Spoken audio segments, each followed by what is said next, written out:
jumlah penghapusan dan penggantian PBIJK yang dihapus tuh di bulan Februari tahun 2026 naiknya atau mencapai 11 juta orang. Kenapa tiba-tiba rame di bulan Februari tahun ini menurut dugaan kami ya? Karena sedemikian besar orang yang terpengaruh dan mereka tidak tahu bahwa mereka sudah tidak masuk dalam daftar lagi. Sehingga ya kerasa lah itu. Jangan sampai yang udah sakit tiba-tiba begitu mau cek cuci darah lagi tiba-tiba nggak eligible, nggak berhak. Kan itu kayaknya kita konyol. Padahal uang yang saya keluarin sama. Saya rugi di situ, uang keluar, image jelek jadinya. Pemerintah rugi dalam hal ini, Pak. Riuh warga kurang mampu yang tiba-tiba ditolak BPJS-nya beberapa waktu lalu memaksa kita untuk berpikir ulang. Mungkin kalian juga sempat bertanya, kok bisa? Bukannya ini jaminan kesehatan untuk semua? Lalu, muncul pertanyaan yang lebih besar. Sebenarnya, sudah tepatkah pengelolaan asuransi kesehatan universal kita? Di putar balik episode ini, saya ingin mengajak Anda pelan-pelan melihat ke belakang, karena sebelum kita menghakimi BPJS hari ini, ada baiknya kita tahu dulu. Seperti apa sih sistem jaminan kesehatan kita sebelum ada BPJS?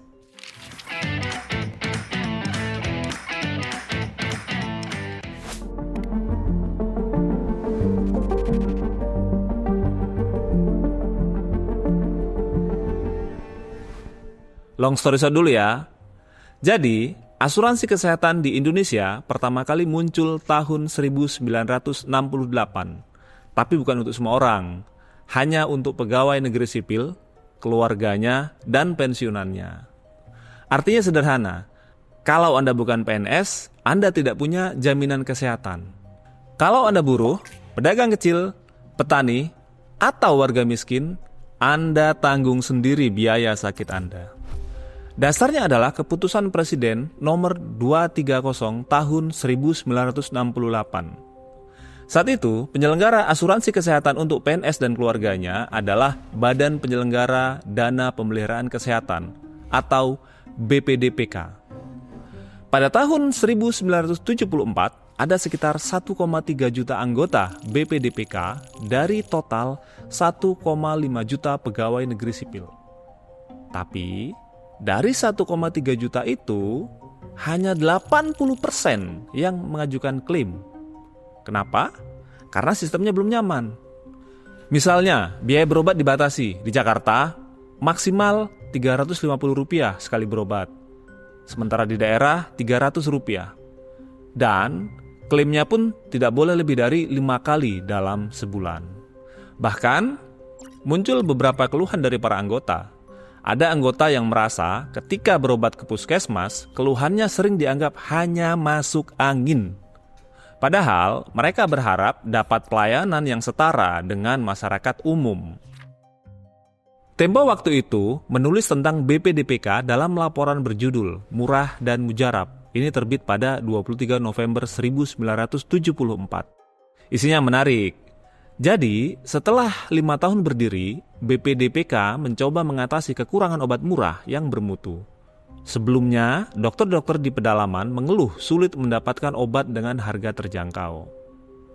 Akhirnya, BPDPK bekerja sama dengan 2 pabrik farmasi ketika itu, Paros Indonesia dan Neopar. Dana ratusan juta rupiah digelontorkan untuk memproduksi tablet dan obat suntikan, terutama untuk penyakit menular. Distribusinya dimulai dari Jawa dan Madura karena luar Jawa masih terkendala transportasi. Kerjasamanya berlangsung selama 3 tahun, kalau masalah belum selesai bisa diperpanjang. Lalu, pada tahun 1984, BPDPK berubah menjadi Perum Husada Bakti. Tapi masalah lain muncul kembali, yakni sistem klaim. Tempo mencatatnya dalam artikel berjudul Mencoba Sistem Kapitasi yang terbit pada 7 Mei 1988. Bayangkan begini, kalau PNS sakit, mereka harus bayar dulu biaya rumah sakit. Setelah itu baru diklaim. Kalau tidak punya uang tunai, ya sulit untuk berobat. Karena itu, sistem diubah menjadi kapitasi. Artinya, pasien tidak perlu lagi menalangi biaya. Rumah sakitlah yang menagih ke asuransi kesehatan atau Perum Husada Bakti tadi. Jadi, pasien cukup menunjukkan KTP saat mereka berobat ke rumah sakit. Dana asuransi ini berasal dari pemotongan gaji 2% dari sekitar 4,5 juta PNS. Nah, kalau dihitung per kepala, premi per tahun cuma Rp5.000. Seorang ahli ekonomi kesehatan waktu itu bilang, sistem kapitasi memang tepat untuk asuransi sosial. Tapi, ia juga mengingatkan, sistem ini cukup berani karena tidak mengenal paket pembatasan pengobatan mahal. Namun lagi-lagi, semua ini masih untuk PNS. Pada tahun 1992, Perum Husada Bakti kemudian berubah menjadi PT Askes Persero. Pesertanya tetap PNS dan keluarga. Lalu, diperluas ke karyawan BUMN. Tapi, untuk PNS wajib jadi peserta, sementara karyawan BUMN sukarela. Lalu, bagaimana dengan warga miskin? Pada tahun 1993, pemerintah meluncurkan Kartu Sehat. Tempo menulisnya dalam artikel yang berjudul Kartu Gratis Buat Si Miskin yang terbit pada 4 Desember 1993. Tujuan kartu ini sederhana, supaya penduduk miskin yang tidak tercover oleh Askes atau Perum Husada Bakti sebelumnya bisa berobat secara gratis. Kenapa perlu kartu? Karena sebelumnya orang miskin harus membawa surat keterangan tidak mampu saat berobat. Sedangkan mengurus surat itu panjang sekali. Dari RT, RW, kelurahan, sampai kecamatan. Banyak yang akhirnya enggan berobat. Data waktu itu menunjukkan hanya 60% penduduk miskin yang menggunakan fasilitas kesehatan modern gara-gara persyaratan surat keterangan tidak mampu itu. Nah, Kartu Sehat mencoba memotong birokrasi tersebut. Cukup dengan menunjukkan kartu, warga miskin bisa berobat di puskesmas bahkan rumah sakit. Program ini kemudian diintegrasikan dengan Inpres Desa Tertinggal. Daerah yang lebih banyak penduduk miskinnya akan mendapat alokasi dana Kartu Sehat lebih besar. Kartu kemudian dibagikan lewat kepala desa dan kelompok swadaya masyarakat. Targetnya menjaring 27,2 juta penduduk miskin. Tapi tetap saja sistemnya terpisah-pisah. Baru masuk tahun 2004, terbitlah Undang-Undang Nomor 40 tentang Sistem Jaminan Sosial Nasional. Inilah landasan bahwa jaminan sosial harus menyeluruh dan wajib bagi semua rakyat Indonesia. Namun BPJS sendiri baru benar-benar lahir pada 1 Januari 2014. Sebelum itu ada yang namanya Askeskin di tahun 2005. Jadi, pemerintah membayar iuran masyarakat miskin lewat APBN. Dana ini kemudian dikelola oleh PT Askes. Di daerah ada juga namanya Jamkesda alias Jaminan Kesehatan Daerah yang dikelola oleh pemerintah daerah. Tempo menulis fase ini dalam artikel berjudul 2 Jalur Bagi Kaum Miskin yang terbit pada 6 Februari 2005. Tapi, cakupan asuransi kesehatan untuk masyarakat miskin itu masih terbatas. Bahkan disebut hanya sekitar 6% penduduk yang terjangkau pada saat itu. Artinya, sebelum ada BPJS, sistem kita masih terfragmentasi.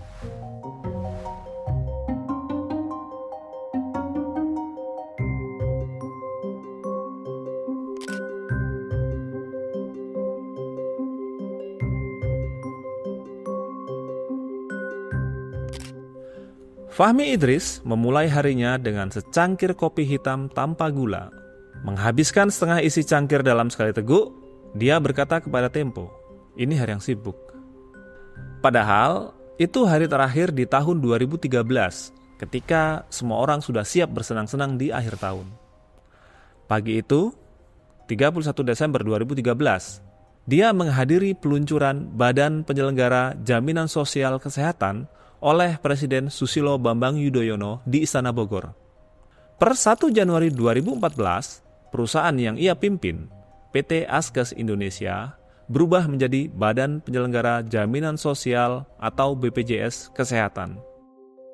Pemirsa, itu adalah pengantar wawancara Tempo dengan Direktur Utama BPJS Kesehatan yang pertama, Fahmi Idris, yang terbit pada 12 Januari 2014. Judulnya, BPJS Bukan Dewi Panacea. Jadi, per 1 Januari 2014, PT Askes resmi berubah menjadi BPJS Kesehatan. Saat itu, 116,12 juta orang sudah terdaftar sebagai anggota BPJS. Dari jumlah itu, 86,4 juta mendapat subsidi premi sebesar 20 triliun rupiah. Targetnya, pada 2019, seluruh rakyat Indonesia terlindungi dengan BPJS Kesehatan. Artinya, untuk pertama kalinya, jaminan kesehatan tidak lagi ditentukan oleh status pekerjaan, bukan hanya PNS, bukan hanya karyawan BUMN, bukan hanya orang kaya, dan bukan hanya orang miskin, tapi semua. Nah, sekarang kembali ke pertanyaan awal. Ketika hari ini kita melihat ada warga miskin ditolak karena kepesertaannya non-aktif, itu masalah serius. Itu soal tata kelola, soal data, soal administrasi. Tapi, kalau kita melihat perjalanan panjang dari 1968 sampai 2014, kita akan sadar satu hal. BPJS adalah perubahan besar dalam cara negara memandang kesehatan. Dulu, jaminan kesehatan adalah privilege, sekarang ia adalah hak bagi semua orang. Dulu, orang miskin harus membuktikan dirinya miskin setiap kali berobat. Sekarang, ia telah masuk dalam satu sistem nasional. Apakah BPJS sudah sempurna? Tentu tidak. Tapi, tanpa BPJS Kesehatan, kita akan kembali ke masa ketika perlindungan kesehatan hanya milik segelintir orang.